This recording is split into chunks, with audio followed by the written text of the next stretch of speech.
I keep a photograph in the drawer of my nightstand, not framed, not displayed anywhere a guest would see it, just tucked beneath a layer of old receipts and a watch that stopped working years ago and that I never bothered to fix. The photograph isn't of anyone living. It's a scan, blurry, the way ultrasounds always are, all gray smear and shadow, taken at 12 weeks. The technician had printed it out and handed it to Rachel without saying much, and Rachel had handed it to me almost reluctantly, the way you hand someone something that belongs to them but that you wish you could keep. I had stared at it in the car afterward. I was 20 years old. I didn't know what I was looking at. I didn't know what I was supposed to feel. But I kept it.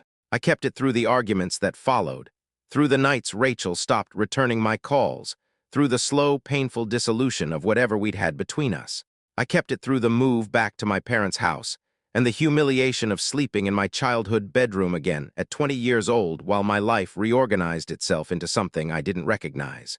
I kept it through the years that came after, through the career I built, the apartment I eventually got on my own, the woman I married, a good woman, a patient woman who knew about the photograph and never once asked me to throw it away. I kept it because it was all I had, a gray smear, a shadow, 8 weeks of a heartbeat I never got to hear continue. 25 years ago, my parents sat me down in the living room of their house on Clover Street and told me my daughter hadn't survived. My mother held my hand while she said it.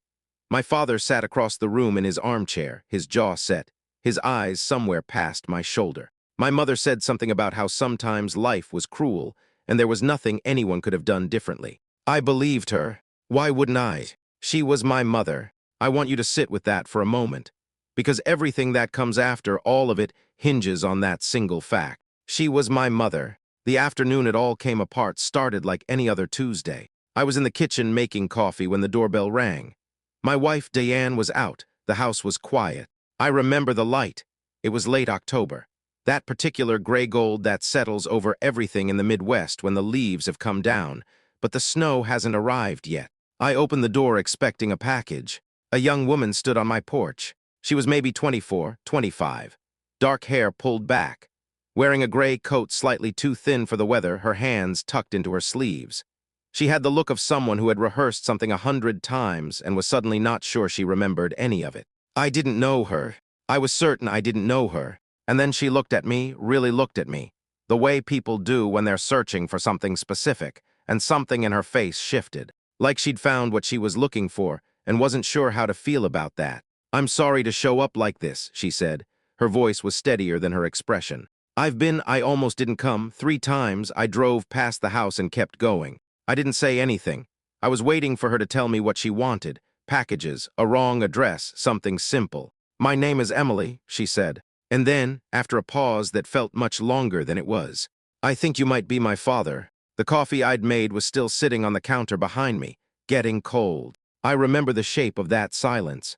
The way sound didn't disappear but rearranged itself. The distant noise of a neighbor's car, a dog somewhere down the street, the soft hiss of wind through the oak tree in the yard. Everything was still happening. The world was still going. And I was standing in my doorway looking at a young woman who had just said something that didn't make any sense. "I think you've got the wrong person," I said, gently. I wasn't unkind, I was just certain. "Your name is Michael Carter," she said. "Yes. You grew up in Millhaven. You went to Jefferson High. You dated someone named Rachel Novick when you were 19. I didn't answer right away. "You're 25 years old," I said. It wasn't a question. "I will be in February." February. My daughter would have been born in February. There was a long moment where neither of us spoke. I was aware of how cold the air coming through the open door was.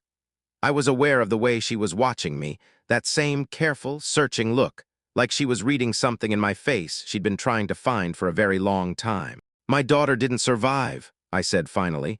My voice came out quieter than I intended. It was a difficult birth. She didn't make it, I was told." "I know what you were told," Emily said. Something in her tone stopped me. "I know what they told you," she said again, slower this time. "Mr. Carter, I have a birth certificate, I have hospital records, I have a DNA test I took 6 months ago." She reached into her bag. Her hands, I noticed, were shaking slightly. "I've been trying to find the right way to do this. There isn't one, so I came." She held out a folder. I didn't take it right away. I stood there in my doorway in the October cold and looked at this young woman, at the shape of her face, the set of her jaw, something around her eyes that I couldn't quite name, and I felt the ground shift beneath me in a way that had nothing to do with physics. I have no other way to describe it. I took the folder, but to explain what happened next, I need to go back, 25 years back, to a hospital corridor that smelled like disinfectant and floor wax, and a 20-year-old version of myself who was sitting in a plastic chair with his elbows on his knees, staring at nothing. Rachel and I had been together for just over a year when she told me she was pregnant. We were not in a good place. We had never quite been in a good place. We were young, we were impulsive, we wanted different things, and we had the kind of relationship that was always a degree warmer or colder than it should have been. But we were trying, or I thought we were trying. The pregnancy changed the temperature of everything. Rachel was scared, I was scared. But I remember, and this is the part I've held on to for 25 years, the part that has never dimmed no matter how much time passed. I remember that beneath the fear there was something else, something solid. The moment she told me, something in my chest locked into place that hadn't been there before. I wanted my child. I know how that sounds coming from a 20-year-old with barely enough money to cover his share of rent and a relationship that was visibly fraying. I know it probably sounds naive, but it was true. I couldn't have explained it then, and I'm not sure I can fully explain it now. I just knew. My parents were less certain. My father, Richard Carter, had built his life on a very specific architecture of how things should go. He'd grown up without money, worked himself into a stable career in insurance, bought a house on Clover Street, raised what he considered a respectable family. He had plans for me, a path, a sequence of events that made sense on paper. And none of those plans included a 20-year-old son with a pregnant girlfriend and no savings. He didn't say he was disappointed. He never said things directly. That wasn't his style. He said he was concerned. He said he wanted to make sure I'd thought this through. He sat across from me at the kitchen table with his hands folded and asked questions that weren't really questions. They were an architecture of doubt, carefully assembled to make me feel like the ground beneath my feet was less solid than I'd thought. My mother, Linda, was warmer about it. On the surface. She made tea. She touched my arm. She said things like, "We're here for you no matter what," which sounded like support, but somehow always arrived alongside a conversation about the difficulty of raising a child young, the way opportunities closed, the things I didn't yet understand about the world. I was 20. I heard the warmth and missed the structure beneath it. Rachel's family was different, quieter. They lived 2 towns over, and her mother seemed to be the only person Rachel talked to about any of it. I never fully understood their dynamic. Rachel kept that part of her life separate, a door that was politely but firmly closed whenever I reached for it. The months that followed were hard in a way that ground you down slowly, like weather. Rachel and I argued about things we couldn't even properly name. About the future, about what we wanted, about whether what we'd had was something we could build on or just something that had happened to us. She came to some of the appointments, not all of them. I came to all of them. I was trying to be someone I didn't quite know how to be yet. The birth was 2 weeks early. I got a call from my mother on a morning in February, cold, overcast, the kind of day that feels like it was made to contain bad news. She said Rachel had gone into labor. She said things were moving fast. She said I should come to the hospital. I drove there in 20 minutes. I was shaking the entire way, but not from fear. That locked thing in my chest was back. I remember thinking, this is it. This is where everything begins. My parents were already in the waiting area when I arrived. My father standing. My mother seated, her coat still on. The look on their faces was wrong. Not worried, something past worried. "Sit down, Michael," my mother said. "What happened? Is Rachel okay? Is the baby?" "Sit down," I said. The next few minutes are not something I can reconstruct cleanly. I remember fragments. My mother's voice, carefully modulated, the particular gentleness she used when she was delivering something she'd rehearsed. I remember my father looking at his hands. I remember the fluorescent lights and the particular hum they made, and the way a nurse passed in the corridor behind my parents without looking in. The delivery was very difficult, my mother said. The baby, she didn't survive, Michael. It was very fast. There was nothing the doctors could do. I don't remember what I said. I'm not sure I said anything. I remember the way the chair felt beneath me. Hard plastic, slightly unsteady on its legs. I remember looking at my father and waiting for him to look back at me, and he didn't. He kept his eyes somewhere else. "Can I see her?" I asked eventually. "There's nothing to see," my mother said. "It's better. It wouldn't be good for you, sweetheart. It wouldn't help." She was still holding my hand. I let her. I was 20 years old and my daughter was gone, and my mother was holding my hand, and she was the only solid thing in the room. I believed her. God help me. I believed every word she said. The grief that follows that kind of loss doesn't announce itself like ordinary grief. It doesn't arrive with ceremony. It seeps in. Slow and cold the way water comes up through the floor. I never held her. I never saw her. I never even knew for certain what she looked like. I had a name I'd chosen. I'd kept it to myself, not wanting to say it out loud too early, some superstition I couldn't explain. And then I couldn't say it at all, because saying it felt like I was conjuring something that no longer existed. Rachel left the hospital 3 days later. She moved back to her parents' house. We spoke once after that, on the phone, a short conversation that felt like two people standing on opposite sides of a river, saying words across the water that couldn't quite carry. We never spoke again. My parents brought me home to Clover Street. I slept in my childhood bedroom for 4 months. My mother made meals I didn't finish. My father watched television in the evenings and occasionally said things about getting back on my feet, about moving forward, about not letting this define me. Practical things, structural things, as if grief were a renovation project with a timeline and a budget. I didn't argue with any of it. I didn't have the energy. I carried the ultrasound photograph in my wallet for the first 2 years. Then I moved it to the drawer. I couldn't look at it every day, but I couldn't throw it away. The years after that were good, in the way that a life can be good while still containing a hollow place you never talk about. I finished a degree. I got a job in accounting at a firm in Dayton. I met Diane at a friend's dinner party, and she was the first person in years who made me feel like the hollow place wasn't the most important thing about me. We married when I was 32. She knew about Rachel. She knew about the baby. I told her on our 3rd date, sitting in a bar after the restaurant closed, both of us slightly drunk and more honest than people usually are at that stage. She had looked at me for a long moment and then said, "I'm sorry that happened to you," and meant it in a way that didn't feel like pity. We never had children, not for any medical reason. It was just we were busy, and then we were settled, and somehow the window had passed without either of us making a definitive choice. I think, if I'm honest, part of me was afraid of what it would feel like to want something that much again. I was 45 years old, standing in my kitchen on a Tuesday afternoon in October when the doorbell rang, and the daughter I had spent 25 years mourning was standing on my porch, alive, asking if I was her father. I made her coffee. I don't know why that's the detail I keep coming back to, but it is. She was standing in my entryway holding a folder that apparently contained proof that my entire understanding of my own life was wrong, and I said, "Can I get you something?" "Coffee," like she was a colleague, like this was a meeting. She said yes. We sat at the kitchen table, the same table where Deanne and I had our morning coffee every day, where we did the crossword on Sundays, where we'd had 100 unremarkable meals. And I set a mug in front of this young woman, and I opened the folder she'd given me. She didn't watch me while I read. She looked out the window at the backyard, the oak tree, the bird feeder Diane had put up 2 summers ago that had never attracted a single bird. The birth certificate was on top. Emily Ann Carter, born February 14th. Mother, Rachel Novick. Father, Michael James Carter. I read my own name twice.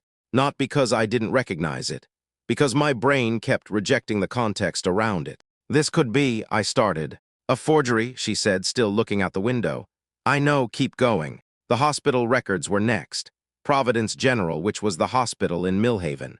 Admission date, February 12th. Delivery date, February 14th.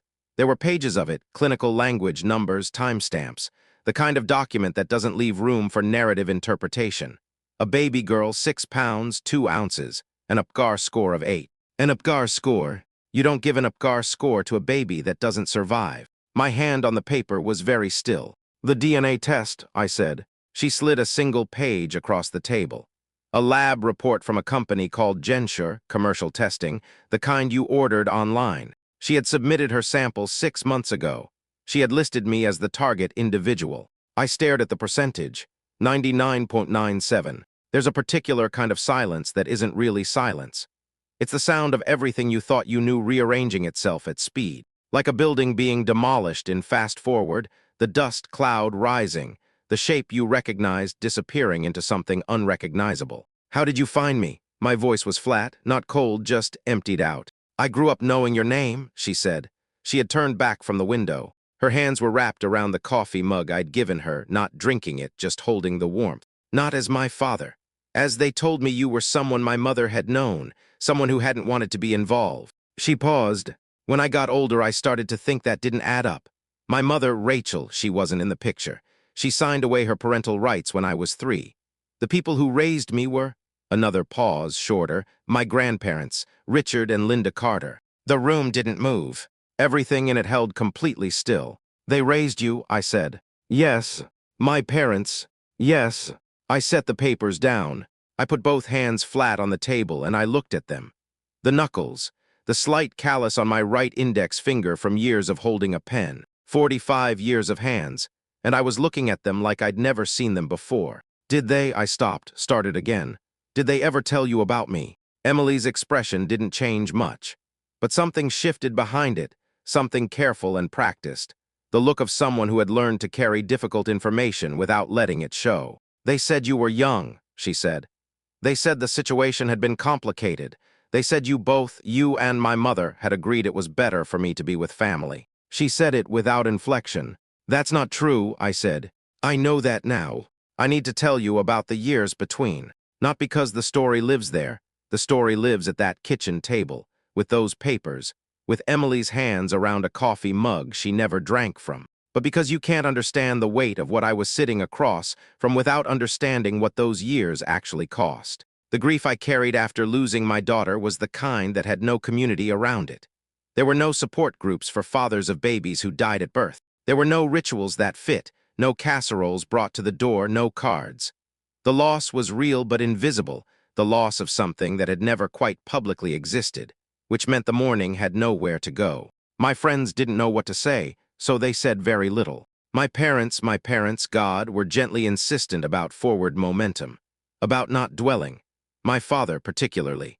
He had a horror of what he called getting stuck, and he'd applied that horror to every difficult thing in his life by simply refusing to acknowledge it and wait. Within 6 months of that February, he was talking to me about getting back out there. Within a year, he'd stopped mentioning it at all. I noticed that.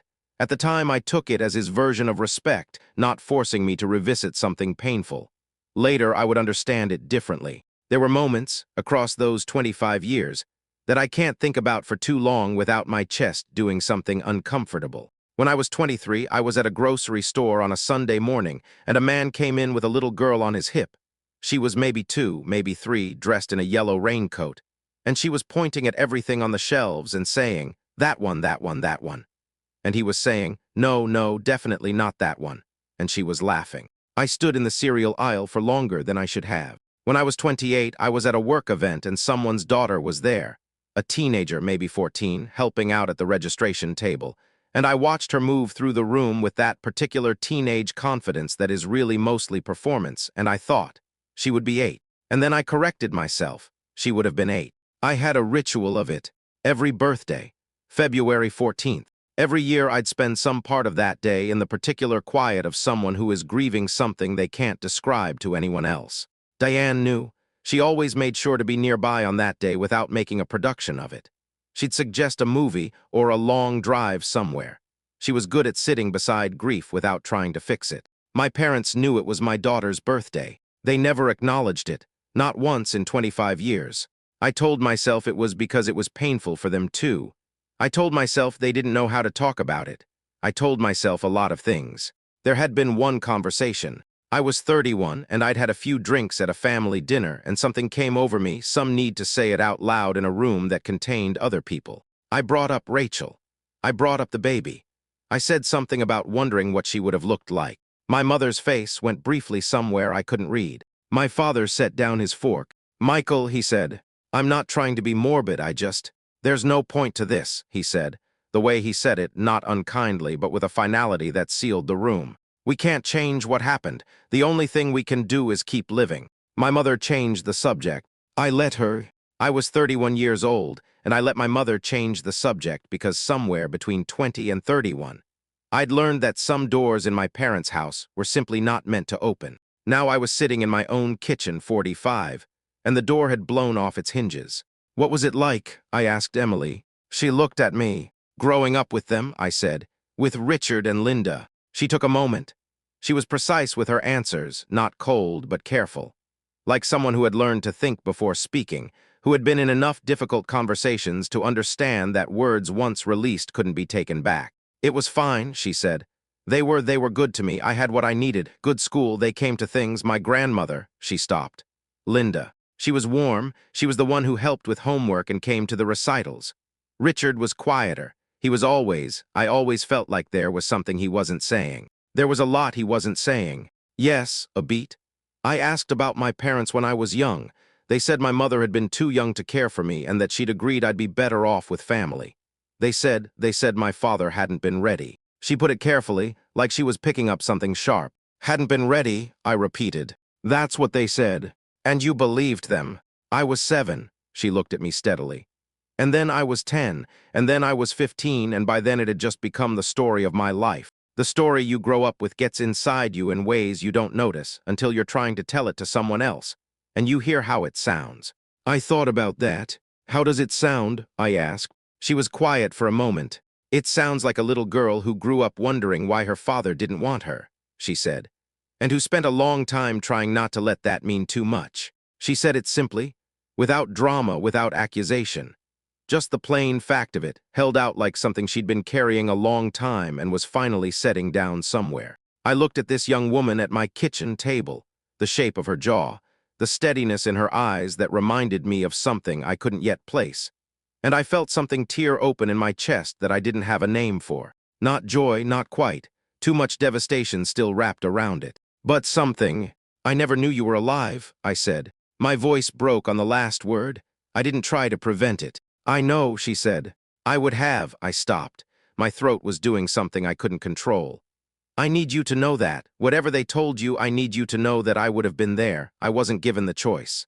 Emily looked at me for a long moment. Then she reached into her bag again. "There's more," she said quietly, "in the folder toward the back." I looked down. Behind the birth certificate, behind the hospital records and the DNA report, there were 3 more pages. Documents I hadn't reached yet. I turned to them, and I began to understand exactly how carefully my parents had constructed the story.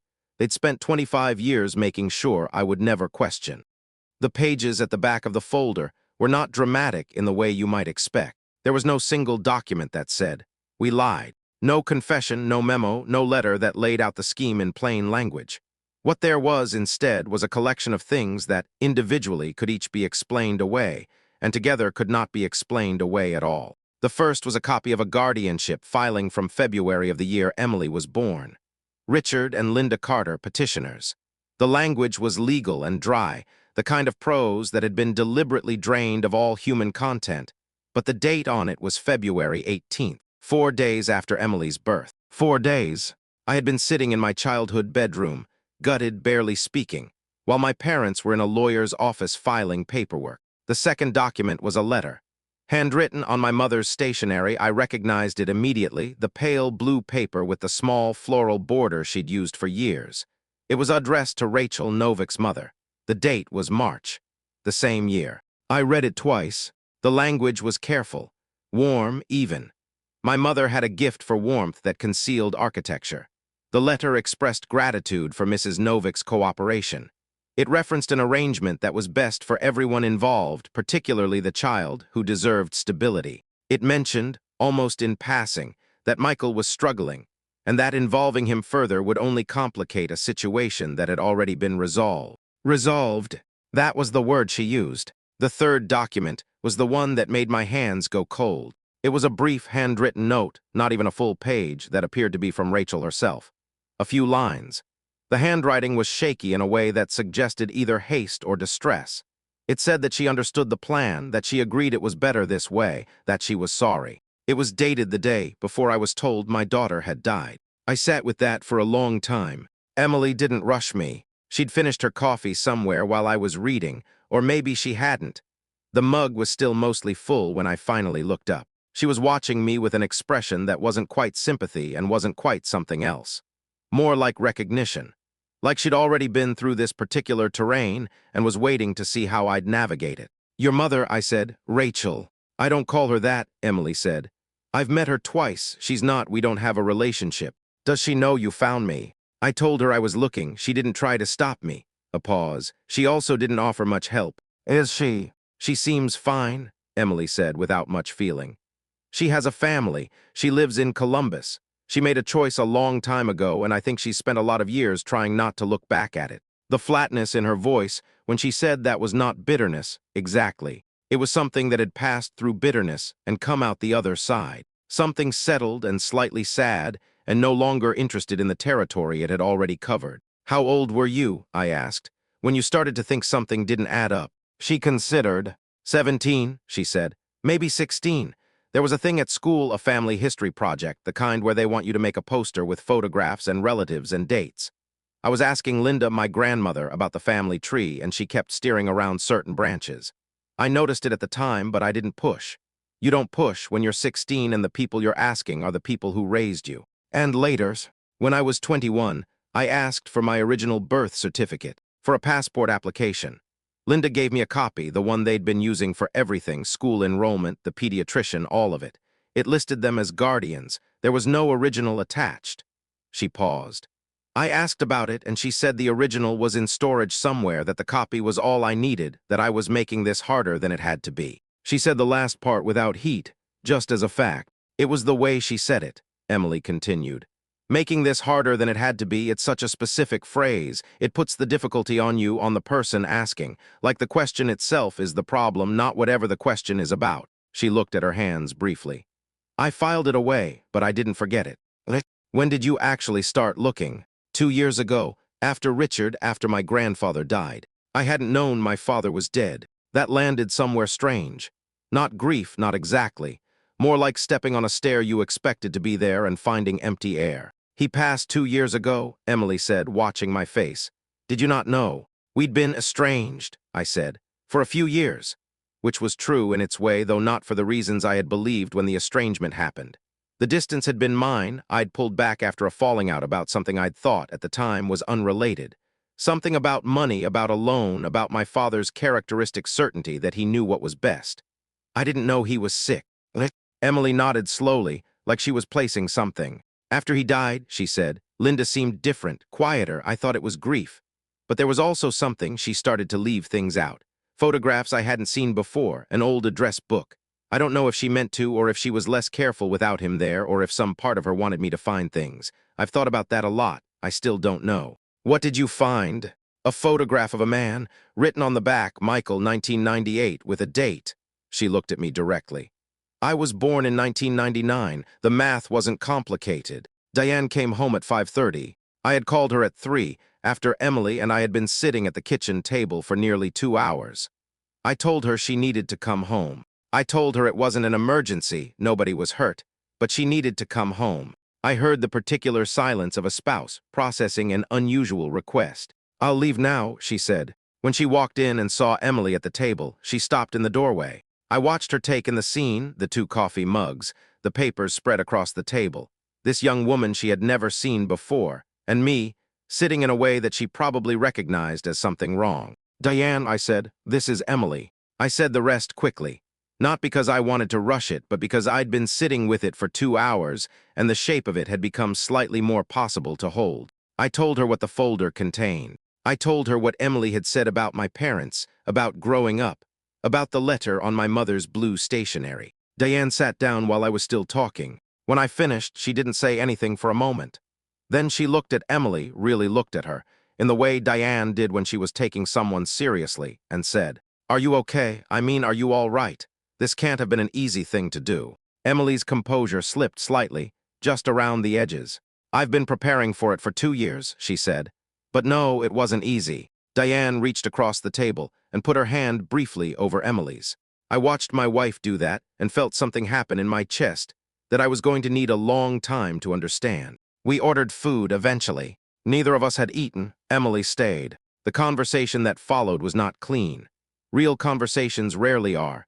We'd establish something, a fact, a date, a sequence of events, and then one of us would trail off or double back or lose the thread entirely. Emily would say something about her childhood and I'd hear it with a 2-second delay, like the signal was traveling a great distance. She had studied architecture. She lived in Columbus, 2 hours away. She had a boyfriend she'd been with for 3 years, a man named Daniel who knew about this mission and had offered to come but whom she'd asked to wait. She liked the window seat on planes. She was allergic to shellfish. She had my mother's, Linda's, habit of tucking her feet up under her when she sat. She had my jaw.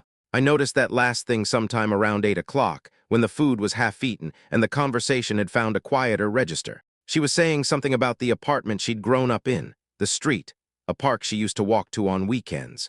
The light in the kitchen was low, the evening gone dark outside, and I looked at her profile and I saw it clearly. My jaw, my exact jaw. And for just a moment, the 25 years contracted into something I couldn't measure. She was here. She had been somewhere the entire time, alive and growing and becoming a person, and she was here. "Are you all right?" Diane asked me quietly. "No," I said honestly, "but I will be." Emily looked at me. "What are you going to do?" she asked. There was no need to specify what she meant. We had spent the last hour carefully skirting around it, and now it was simply there on the table, between the takeout containers and the papers. My parents, my mother specifically, Linda, who was still alive, who was still in the house on Clover Street that I had not visited in 4 years. I thought about my father's handwriting, his folded hands at the kitchen table asking questions that weren't questions, my mother's blue stationery, the letter that said, "Resolve," the guardianship filing dated 4 days after Emily's birth. I thought about every February 14th. I thought about 31-year-old Michael trying to say his daughter's name at a family dinner and being redirected back to silence before he finished the sentence. "I'm going to see her," I said. "Michael," Diane started. "Not tonight," I said. I looked at Emily. "Tonight I'd like, if you're willing, for you to stay. Diane can make up the guest room. You can leave whenever you want, but I'd like you to stay." Emily looked at me for a moment. Something in her expression shifted, just slightly, the way light shifts when a cloud moves across it. The practiced composure gave way to something younger underneath. "Okay," she said. I lay awake that night until well past 2. Diane was asleep beside me. Finally, one hand on my arm in the way she did sometimes when she knew I needed anchoring without needing to be spoken to. I stared at the ceiling. Down the hallway, in the guest room we'd never had reason to use, was my daughter. My daughter.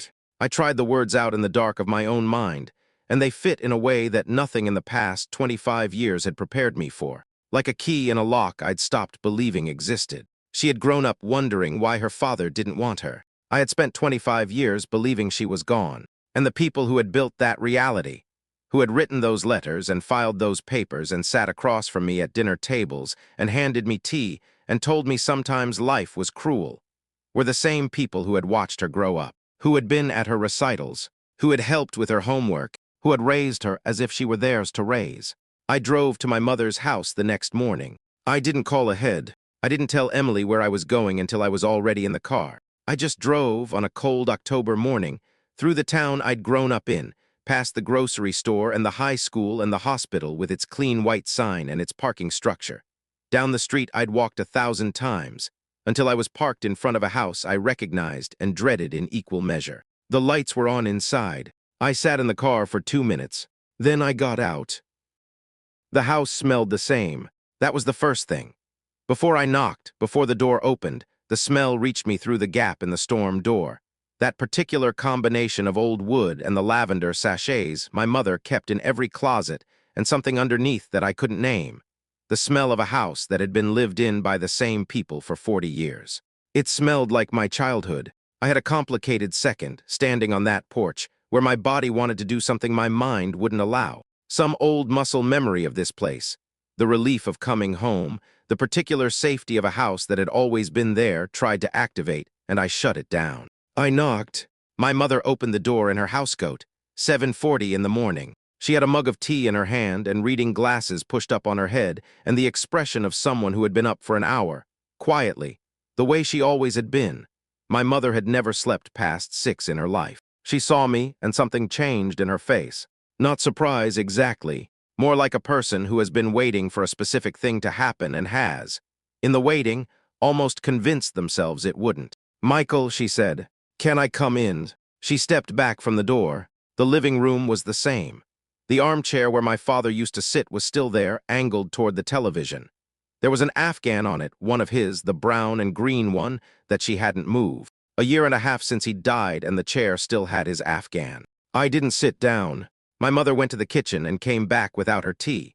She stood near the couch, her arms crossed loosely, her glasses still on her head. She looked older than the last time I'd seen her. Smaller somehow, in the way people become smaller when you've been away long enough for the change to be visible. "You've spoken to Emily," she said. "Not a question. She came to my house yesterday," I said. My mother nodded. One small nod, like she was confirming something internal. "She showed you things," she said. "Yes. Richard always said—" She stopped, pressed her lips together, started again. "He always said it would come out eventually. I suppose I thought we'd have more time." The casualness of that last sentence, "I thought we'd have more time," landed in the room like something dropped from a height. "Mom," I kept my voice very even, "I need you to tell me what happened." She looked at me for a moment, then she sat down on the couch slowly, the way people sit when their legs aren't entirely reliable. She folded her hands in her lap. She looked at them. "You were 20 years old," she said. "I know how old I was. You had nothing. You and Rachel were Michael. That relationship was already over. She was frightened and she didn't want to be a mother and she was going to give the baby up to strangers. To a stranger's family somewhere. And your father and I thought. You thought you'd take her," I said. "We thought we could give her a real family. We thought." And the part where you told me she was dead. My mother's hands tightened in her lap. "That wasn't," she stopped. "That was your father's idea. But you went along with it." She didn't answer. "Mom, you sat next to me in that hospital. You held my hand. You told me she didn't survive. You would have tried to be involved," she said. It came out quietly, without defensiveness, which somehow made it worse. "You would have inserted yourself and it would have been a disaster. You had no money, you had no stability, you were barely keeping yourself together. That was my choice to make. You were 20. It was still my choice." She looked up at me. Her eyes were wet, which I had expected. My mother's tears had always been real. She was not a person who manufactured emotion. That was part of what made this so difficult. She was not performing. She was genuinely, sincerely, a person who had done this and believed, on some fundamental level, that she'd been right to do it. "I know you think we stole something from you," she said. "You did steal something from me. We were trying to protect you." "From what?" My voice was still even. I was working to keep it even, and the work was considerable. "From the difficulty of it, from the inconvenience, from having to figure out how to be a father before you thought I was ready. You weren't ready. Nobody is ready." I looked at her. "That's not the point. Nobody is ready. People do it anyway because it's their child. Because they don't get to opt out just because it's hard." She looked back down at her hands. "Rachel agreed," she said quietly. "I saw the letter. She wanted a way out. We gave her one. We told her the baby would be with family, that she'd be safe and cared for, that nobody would have to know. That nobody would have to know." I repeated it back to her slowly. "That's the part of this I keep coming back to. Nobody would have to know, as if Emily was a problem to be managed, as if she was a—" "That's not what I meant." "What did you mean?" She didn't answer right away. The room was quiet in the way that rooms become quiet when the person in them has run out of versions of the story that worked. My mother had spent 25 years with a story that worked. It had a logic to it, a cruel logic, a controlling logic, but a logic nonetheless. Michael was too young. Rachel didn't want to be a mother. Emily needed stability. The lie was the price of all that stability. The logic collapsed the moment Emily knocked on my door. "Rachel didn't want to," my mother said finally. "Give her away to strangers." But she also knew she couldn't do it alone, and she knew you couldn't. "Michael, she didn't believe in you. I'm sorry. She didn't believe you were capable of it. And you agreed with her." A long silence. "Yes," my mother said. Just that, one word, no softening around it. I stood in my childhood living room and looked at my mother on the couch, and I thought about 20-year-old Michael in the plastic chair in the hospital corridor, waiting, hands on his knees, that locked thing in his chest that he hadn't understood yet, but that was simply love, the straightforward, terrified, unqualified love of a person about to become a parent. And I thought about how that person had been removed from the equation before he even knew he was in it. "Did she ever ask about me?" I said. My mother looked up. "Emily, when she was little, did she ever ask where her father was?" A pause.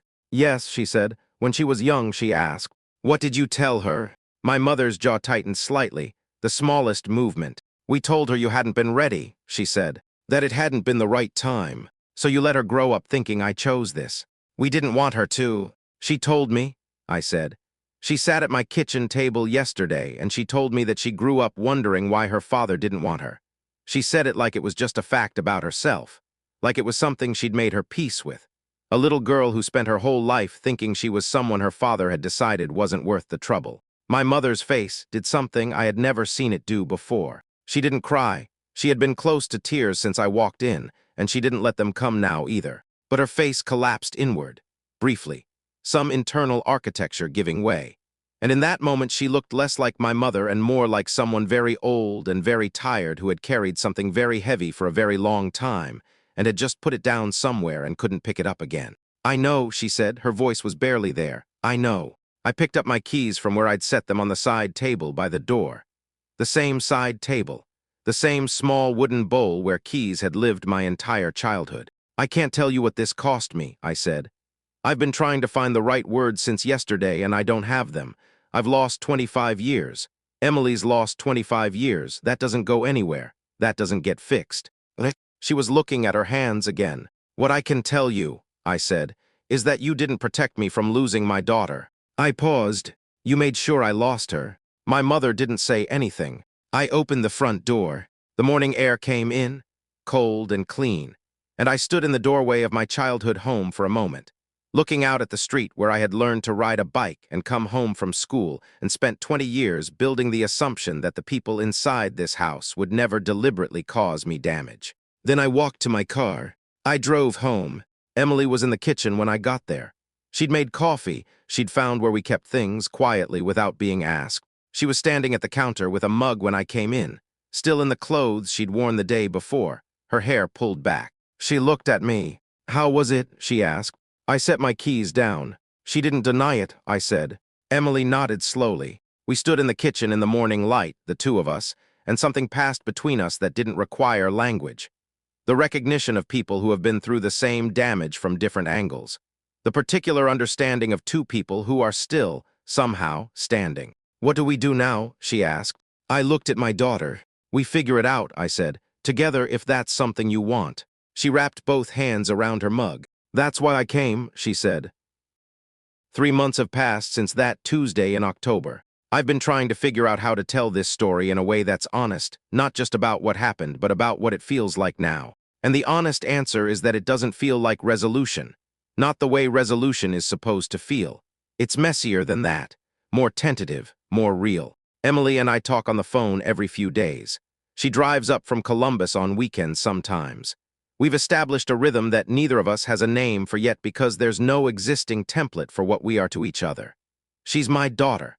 I'm her father.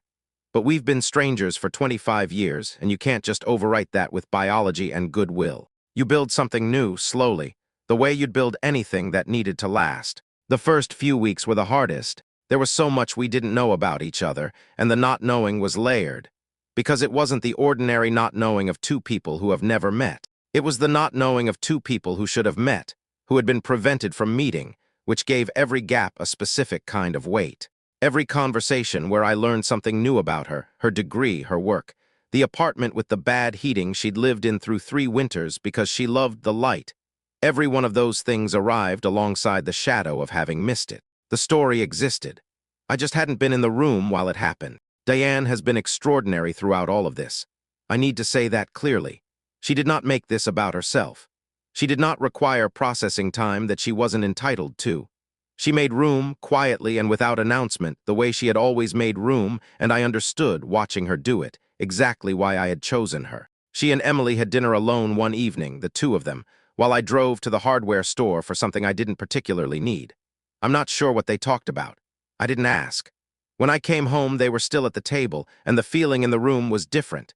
Easier, the way a room feels when the people inside it have found some private understanding that they don't need to explain. I'll take that. My mother called 3 weeks after I walked out of her house.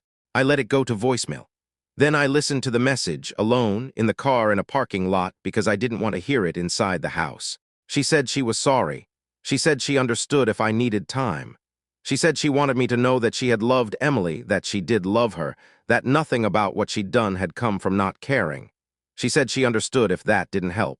It didn't help, but it didn't make nothing either. That's the part that's hardest to explain to people who want this story to have a clear moral architecture. My mother is not a monster. She is a woman who made a monstrous decision because she believed with absolute conviction that she knew better than the rest of us what our lives should look like. She loved Emily. She loved me. She used that love as a justification for removing our ability to choose. I don't know how to forgive that. I don't know if I'm supposed to. What I know is that I'm 45 years old and my daughter is 25, and we have the rest of our lives in front of us. The years we didn't have are gone. I can't recover them. I've stopped trying to calculate what they cost because the number is too large to hold and too large to act on. What I can do is show up. What I can do is answer the phone when she calls, and drive to Columbus when she asks, and sit across from her at a dinner table and learn, slowly and imperfectly, who she is. I have not put the ultrasound photograph away. It still lives in the nightstand drawer under the old receipts and the broken watch. But it means something different now. It's not a memorial anymore. It's more like a document, evidence that she existed when I thought of her, that I was keeping her with me even when I didn't know she was alive. There's one more thing I want to tell you. Last month, Emily came up for a long weekend. It was the first time she'd stayed more than one night, and on the Sunday morning we went for a walk, the three of us, me and Diane and Emily, through the park near the house. It was cold. November cold, the ground hard, and the sky the color of old pewter. Emily walked between us, which I don't think any of us had planned. It just happened, the way things do when people are finding their natural arrangements. At some point, she pulled out her phone to take a photograph of the light through the trees. The way she did it, the small instinctive reach for the image, the pause, the angle, reminded me of something I couldn't place for a moment. Then I realized it was something I did. The same gesture, the same pause before taking a picture. She looked up from her phone and caught me looking at her, and something passed between us. She didn't know what I'd seen, but she sensed it. "What?" she said. "Nothing," I said. We kept walking. She tucked her phone back into her pocket, and then, after a moment, quietly, in the cold November air, "I used to think about this," she said. "Walking somewhere with a parent, both of my parents." She didn't say it with sadness. She said it the way you say something when it has finally, after a very long time, stopped being only a wound and started being also a fact. I didn't say anything. Neither did Diane. We just walked, the three of us together, through the cold and the bare trees and the pale gray light of a Sunday morning that nobody had stolen from us. It wasn't everything, but it was ours.